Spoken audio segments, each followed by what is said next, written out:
तो ऐसा होगा, नहीं तो नहीं होगा। अगर हम अगर अपने अगुआ को नहीं देख कर चलेंगे तो हमारे जीवन में कोई कुछ होने वाला नहीं हो सकता। हालेलुया।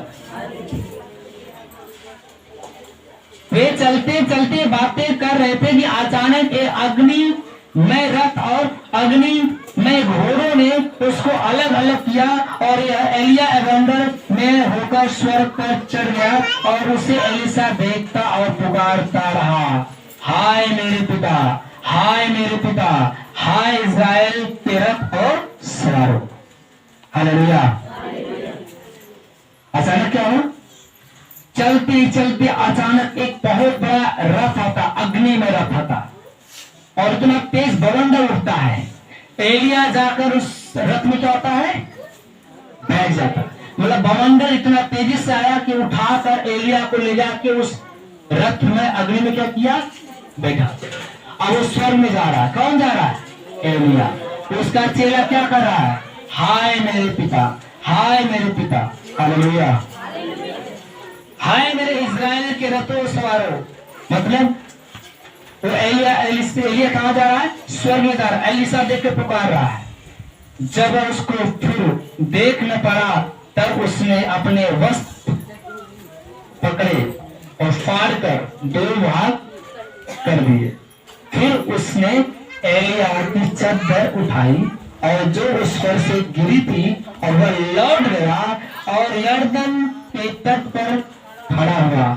तब उसने एलिया की वह चादर जो उस पर गिरी थी पकड़कर जल पे मारा और एलिया का परमेश्वर यहोवा कहाँ है?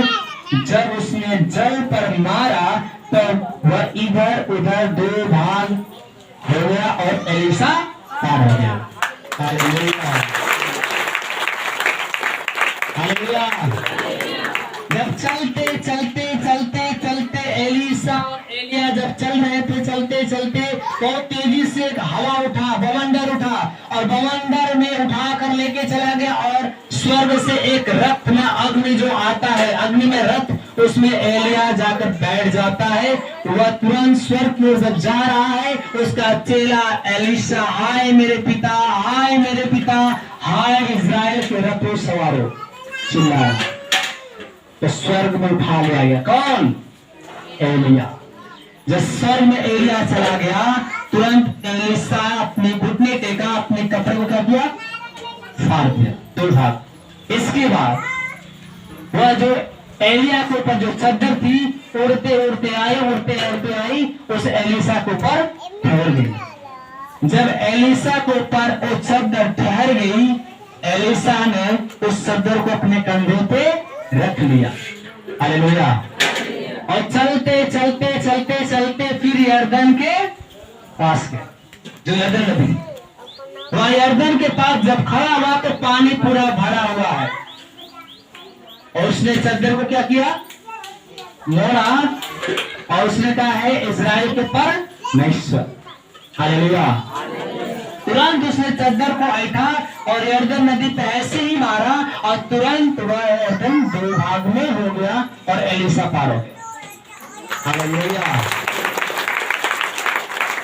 क्योंकि एलिशा ने एलिया को देखा था और उसने कहा था तू जो मुझे देखने तक ले, मुझे स्वर्ग में जाते समय देखेगा वही तेरे पर आएगी। जब चादर उसके ऊपर उतरा तो आत्मा उसके ऊपर क्या हो गया था? जो एलिया काम करता तब वह एलिशा करने लगा। यरदन को पार कर लिया। आगे देखते हैं। हालेलुया। हालेलुया। धन्यवाद विश्व, धन्यवाद उनका परमेश्वर। फिर उसे देखकर भविष्यवक्ताओं के चेले जो यरूही में से भविष्यवक्ताओं के चेले उसी में से उसे देखकर भविष्यवक्ताओं के चेले जो यरूही में उसके सामने थे कहने लगे, एलीहा में जो आत्मा थी वो एलिशा पर ठहर गई। वहाँ के सारे लोग जो जोर से देख रहे थे सब आपस में बातें करने लगे कि जो एलिया के अंदर आत्मा काम कर रही थी वही एलिशा के ऊपर आके ठहर गई। हालेलुया। वास्तव में आप अपने आत्मिक गुरु को देख कर चलेंगे तो जो पावर, जो हीलिंग सामर्थ उनके अंदर है वही आपके अंदर आ सकती है। आमीन। अगला वचन। वे उससे सामने भूमि तक झुककर दंडवत की। अब तो वो उससे लोग मिलने आए और लोग उसके सामने क्या किया, भूमि पर झुककर एलिसा को क्या किया, दंडवत की। तब उन्होंने उससे कहा, तब उन्होंने उससे कहा, तुम तेरे दासों के पास 50 बलवान पुरुष हैं, तुम तेरे दासों के पास 50 बलवान पुरुष है, जाकर तेरे स्वामी को ढूंढे। तेरे स्वामी को जाकर ढूंढे। संभव है कि क्या जाने यहोवा के आत्मा ने उसको उठाकर किसी पहाड़ पर या किसी तराई में डाल दिया हो। वहाँ के जितने एरियो के लोग थे उसको कह रहे थे, क्या पता ऐसा न हो कि एलिया की लाश के पहाड़ पे पड़ी हो या किसी जंगल में या किसी पेड़ पर लटका हो। तुम अपने दासों से कह दे कि 50 आदमी जाकर पता करे। उसने कहा कि तुम ही जाकर पता करो। Hallelujah, hallelujah. मतलब जो वहाँ यहूदियों के लोग तो उन पर विश्वास नहीं था। आज भी यीशु मसीह पे विश्वास बहुत लोग पे नहीं है। यीशु मसीह चंगाई देता है, लंगड़ों को चलाता, अंधे को रोशनी देता है, कोढ़े को शुद्ध करता। आज भी हिंदुस्तान में वही चल रहा, विश्वास की कमी है। हालेलुया। जैसे एलिया स्वर्ग में चला गया, यहूदियों के लोग वहाँ पे आपस में बात करने लगे, एलिसा से कह रहे, ऐसा ना हो कि एलिया स्वर्ग में तो नहीं चला गया, ऐसा ना हो कि बवंडर उठा के कहीं पहाड़ पे झटक दिया हो या बवंडर उठा के कहीं पेड़ पे उसको लाश को गिरा दिया हो।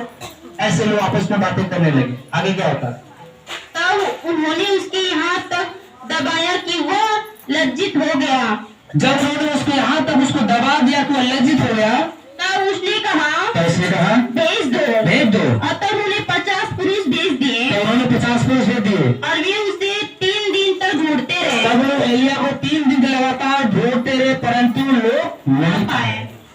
उस समय तक वह यहीं में ठहरा रहा। उस समय तक वह यहीं में ठहरा रहा। अतः जब वे उसके पास लौट आए जब उसके पास लोग आए तब उसने उससे कहा, क्या मैंने तुमसे न कहा था कि मत जाओ?